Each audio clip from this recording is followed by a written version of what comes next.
Hi everyone, NUSensei here. Now, the world of online bow shopping can be fairly interesting. You have a lot of options on the internet from online retailers as well as online shopping sites like Amazon, eBay, AliExpress, just to name a few.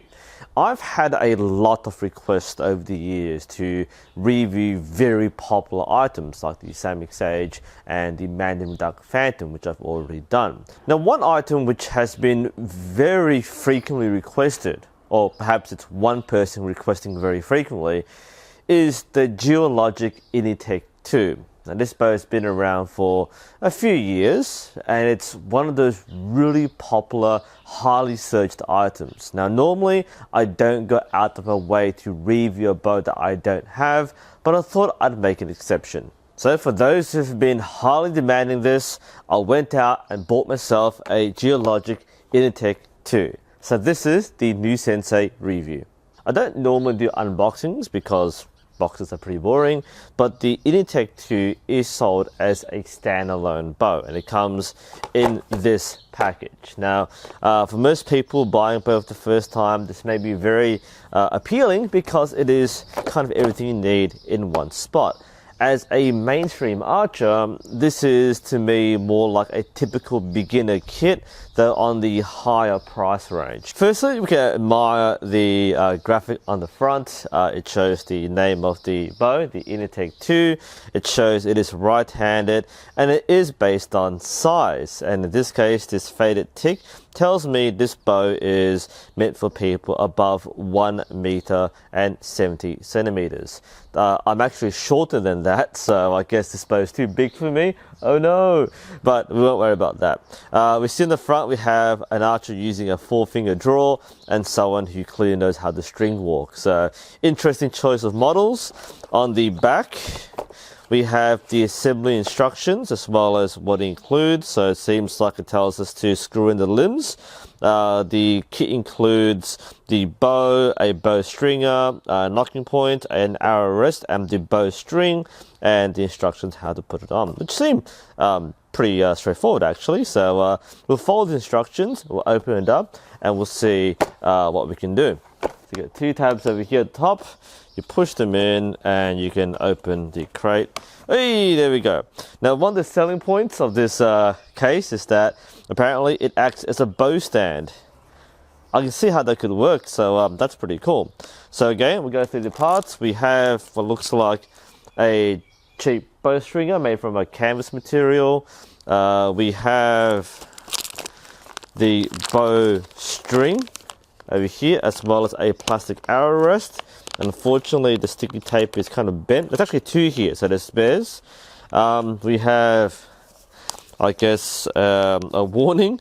This is interesting. We'll look at it just a bit later. We have the limbs over here. We'll remove the rubber band. And these are the limbs over here. And we have the riser itself. Okay. We'll look at the, my first impression isn't that good actually, so we'll talk about that a bit later. But I'm quite fascinated by the case. Like I said before, this doubles up as a bow stand, which we'll probably showcase later. The fact that everything fits in this one case is pretty handy, especially for those who don't have bows and bow equipment. You can easily store and carry the entire kit in this one case, so that's actually pretty convenient. You just carry it like that, and that's actually pretty cool. Now, this is an interesting infographic. It doesn't really tell us anything new, but it does tell us about some safety and usage. Top left corner, we've got, looks like a basic stance. Looks like it's telling us our feet should be 90 degrees to the target, so perpendicular stance, that's pretty standard. A warning, don't shoot against solid objects. So you see a target hanging up here, as well as a brick wall of some sort, and a warning the arrows will snap. There's a recommendation to shoot toward the lower target or toward the solid object down here, which is again fairly standard safety for archery, and a warning to not shoot through soft objects with people walking behind them. Okay, that's pretty cool. Nothing wrong with that either. As for the riser, well, it doesn't look like anything I've seen before. And I've seen a lot of different bows and prototypes, and this is not exactly a conventional design. It does hold like a riser, but there are a few things here which really show that it's a low-cost budget beginner bow. So let's go through things in a bit more detail. We'll see how it looks. Now, up close, you can see that the riser has the right shape for a recurve riser. It has the limb bolt over here, so you can take this off and put the limb bolts on. It does have a nice made in Tunisia sign over here. It does have a stabilizer bushing in the front. It has a burger hole for the plunger or arrow rest on this side. Goes through over here, so you can put a rest on here and a plunger if you really want to. It does have, surprisingly, a mount for a clicker. I'm not sure why you would use this with that over clicker, but it does have one there, and it also has the mount for a sight. Now, this bow doesn't come with a clicker, plunger, sight, or stabilizer, but if you do want to screw one on, then these seem like the standard mounting points for sights and stabilizers. So it does fulfill those requirements, surprisingly. So it is a bow which can be shot Olympic style. Now, I didn't check what this bow is made from, but it looks like it's some kind of polymer. It's not a metal bow as far as I know. That's a fairly inexpensive plastic, and you can definitely feel it. If you take a look closer at the front of the riser, the light might pick up a very distinct seam. And as you can expect from a fairly inexpensive plastic bow, there are a few blemishes. You might not see them very clearly, but this isn't a perfect finish. There are a few streaks and drops where the different parts have been molded. So that's to be expected. Again, I don't expect this to be a highly impressive bow which will make people go wow on the shooting line. But of course, we're being too harsh here. Let's just see how it functions. Okay, change of venue. Let's do some setup in the clubhouse instead. So we've got our riser here. We're going to stick on an arrow rest. So we'll get the pack that the thing came with, and we're going to find ourselves a couple of things. There's our string, pretty standard string. We have a plastic stick-on rest with the backing tape here. All right, I'm a little skeptical. Maybe the heat has made the adhesive a little weak. We'll see. But it's not even the right shape. All right, that'll go. Oh, there we go. Yep. So that'll go over here. Yep, looks fine. Good enough there. That's the first sticky part. We'll take the adhesive off on the other side. Beautiful. And we'll stick it on there. That is as straightforward as it possibly is. There we go. That's the arrow rest on. To get the limbs on, we need to remove the limb bolt. This is not ILF, which means you have to unscrew it. It's got a nice big plastic limb bolt. So it comes out really nicely. No tools needed. We've got a little slot here, so you slide it through it. That is a very generous limb pocket. And this is really made to be assembled by anybody. No tools, no confusion.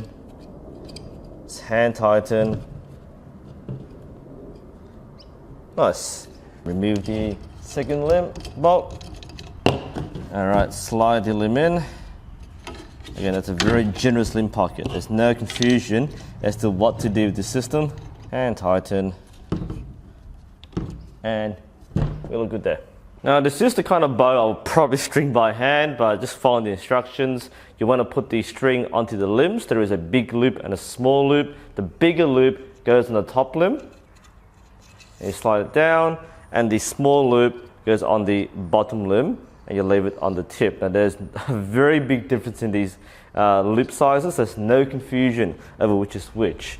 And now we'll get the bow stringer that came with it. Again, there is a loop in. You slide it down below the loop we had before, and the other end you will slide over the bottom limb tip.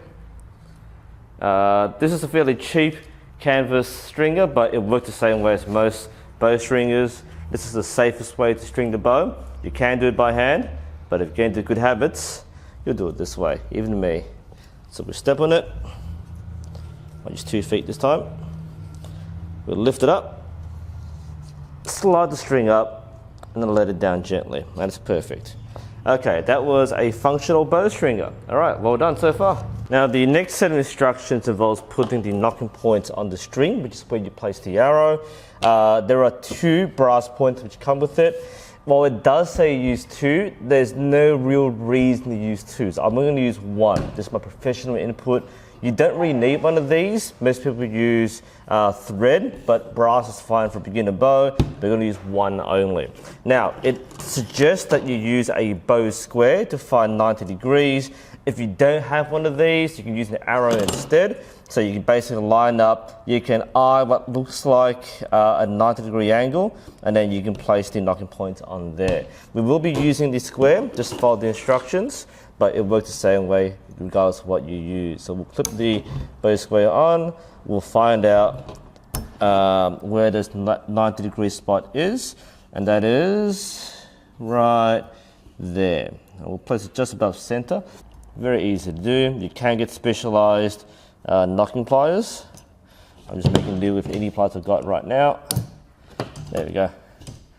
And if you need to squeeze it to the other side. Nice. Okay, that'll stay on. Completely fine. Yeah, that's a knocking point. So the arrow goes there. All right, that looks okay. Looks fine to me. Now, like I said before, the guide recommends use 2 knocking points. You don't need to. Professional archers will use 2 thread knocking points, but for what you're doing with this bow, you don't need 2 brass, just use 1, that's fine. All it does is stop the arrow sliding upwards as you pull it back. 2 is kind of excessive, there's no reason to use 2. So this is the Initech 2, fully strung up. It is a 70-inch bow, this version is. First impressions. I can see why this does not appeal to archers. This is very much the kind of bow which people buy as their first bow, and I can think of better first bows, honestly.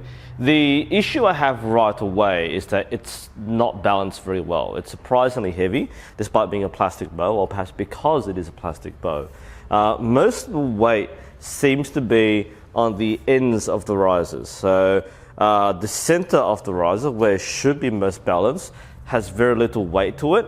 And what you get is first a very back heavy bow. That's normal for bare bows, but it feels like it will want to tip over to the sides. That's very easily torqued. That I think it's going to be already just holding it feels uncomfortable because, well, firstly, the weight doesn't feel right. The second is that the grip itself is a very thin grip. There's not much meat to the riser. Most recurve risers have something to hold. There's really nothing here. And you're gripping with the fingers a very narrow ridge on the front. So it's something which is hard to get a handhold on. Whether you shoot target style or whether you shoot normal trad style, it's very hard to get a good hand position. So that's kind of one thing I dislike already. And that is a heavy bow. When I got the bow, it was quite heavy getting out of the box. I didn't realize that when put together, it would be a hefty bow. And this isn't a bad thing by itself, but it may affect your comfort level when you're using it. And it's not bad right away, but it's kind of unimpressive as it is. Now the limbs say that this is a 28-pound bow. Now I do draw short, about 25-inch. So let's see how much it weighs at my length. And we can calculate the 28-inch draw weight. So we'll draw, it's kind of where I would anchor on my bare bow. So this is 23.7 pound, which is, if you kind of stretch it out to 28-inch, that would be roughly 28 pounds. That's where it should be at. Now, a lot of people watching my videos will always ask, well, what's the best arrow for this bow? Understand that arrows aren't matched to a particular model, so there's no best arrow for Geologic Initech 2. Instead, what you need to pay attention to is the draw weight of the bow at your draw length. And that's when you use that length, that draw weight, to use arrow charts to find out. Now, I'll be using our club arrows here, which are Eastern Apollo Spine 840, which is what we use for our 20-pound bows, which is pretty close to what we have here. Bear in mind that if you have a full draw, like a 28-inch draw with the 28 pounds, then you might need a slightly stiffer arrow. I think this should work fairly decently for what I've got here. They won't be perfect, but if you're buying arrows for this bow, do consult arrow charts and don't just ask me what should I get, because it depends on what you can buy and what your draw length and draw weight is. I also want to point out that apparently one of the selling points of the kit is that you can use the box as a bow stand. It works actually. I didn't think that would be a thing, so you could lay the bow on. Yeah, that actually fits perfectly. And I suppose in that sense you could also use it as a ground quiver. No reason why you can't just stuff arrows in there. You could do it that way, so yeah, not a bad utility piece. I'll give some points for this. Of course, you're not here to hear me talk about the box. You want to see me shoot this and get my thoughts. So let's give this a shot.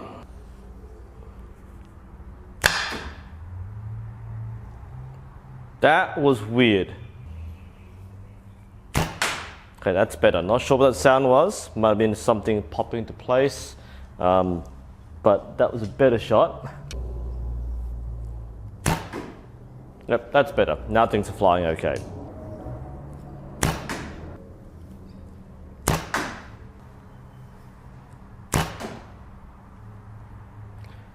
Yeah, first 6 shots, the bow works. Let's try and get a grouping. We'll gap this shot.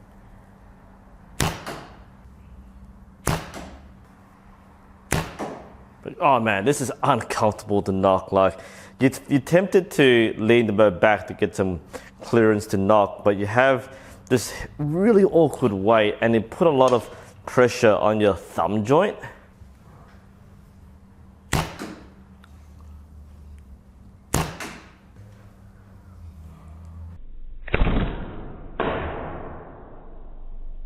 Now let's try string walking this one.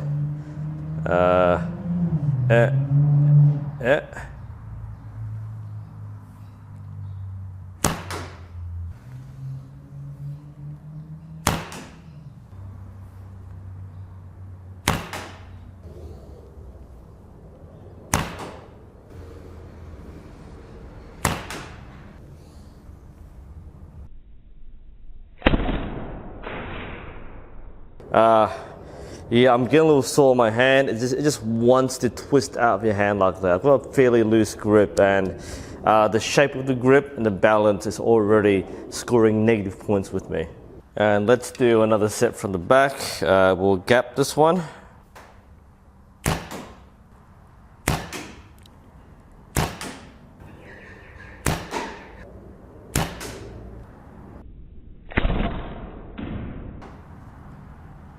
Okay, that's not bad. And let's try string walking this one.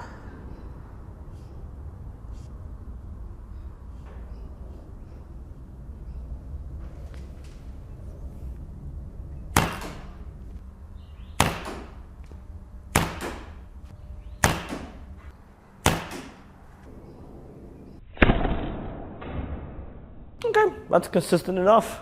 Using both gap shooting and string walking, they both functions. That's the important part. And let's squeeze in a slightly outdoor shot. So I'm going to aim for the smaller target on the right side. Distance is approximately 18 meters or 20 yards. I've got my gap, I think, so this should work all right.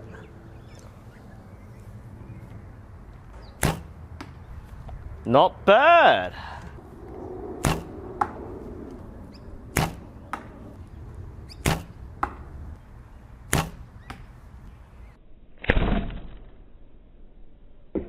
Fairly consistent grouping at 20 meters with a new bow. And let's do one more end. This time we'll go for the no stress big target on the left. It's slightly angled, but distance is the same, so it should be okay. We'll just drop some arrows in.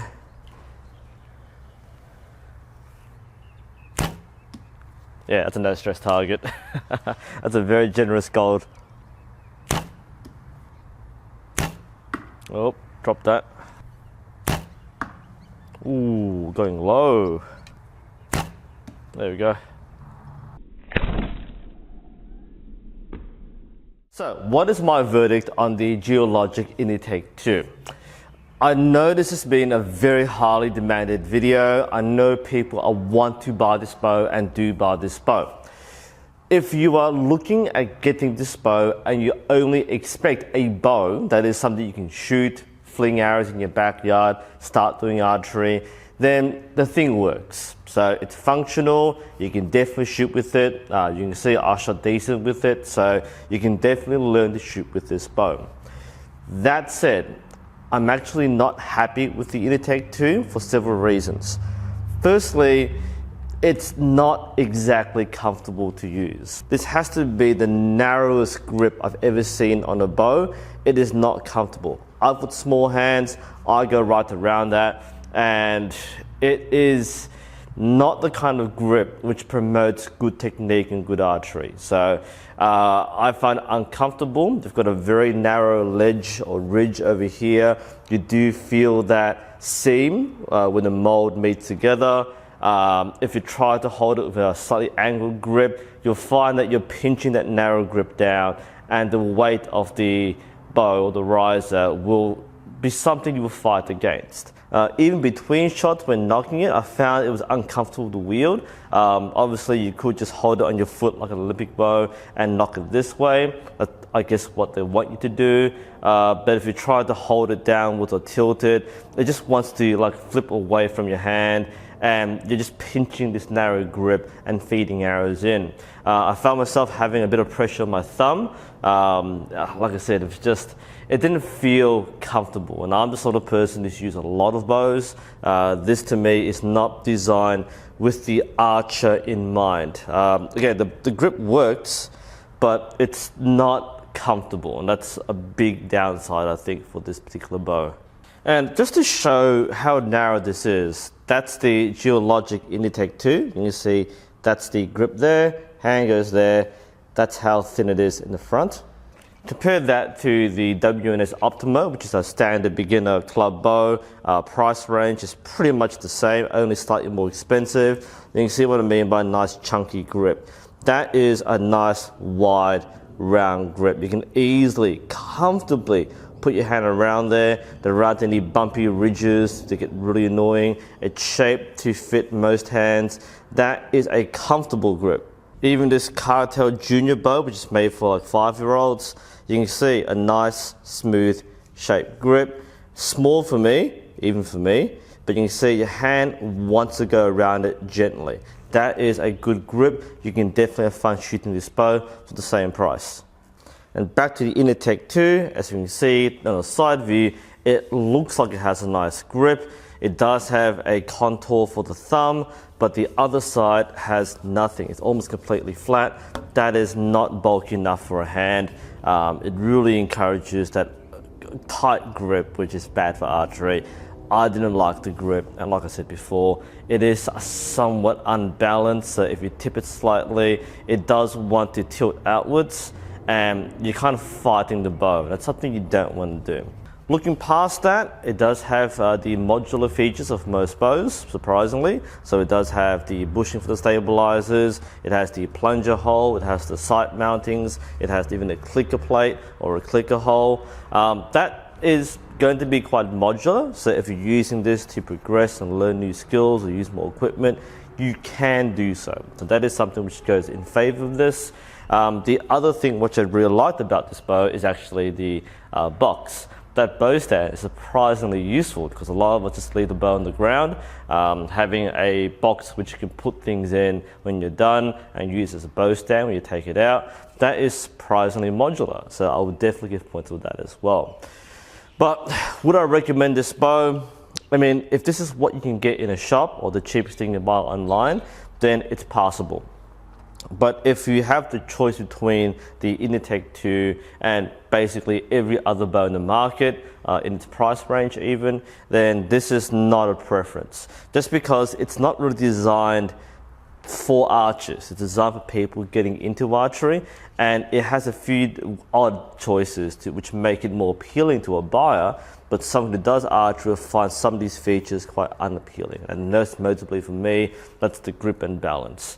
Look, it may be really cheap, but there are still cheaper and better options. Mandarin Duck, for example, have numerous bows which I've reviewed, which look and feel better and are just as popular and almost as accessible in many areas.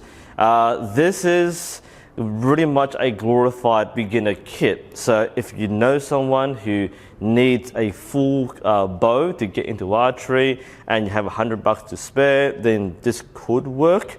But for that price and a bit more, you can probably find better options which are more suitable for long-term archery. Anyway, those are my thoughts. What do you think? Have you used the Initech 2? What are your experiences? Would you recommend this bow? Post your thoughts below. This is NUSensei. I hope you found this interesting and helpful. Thank you for watching, and I'll see you next time.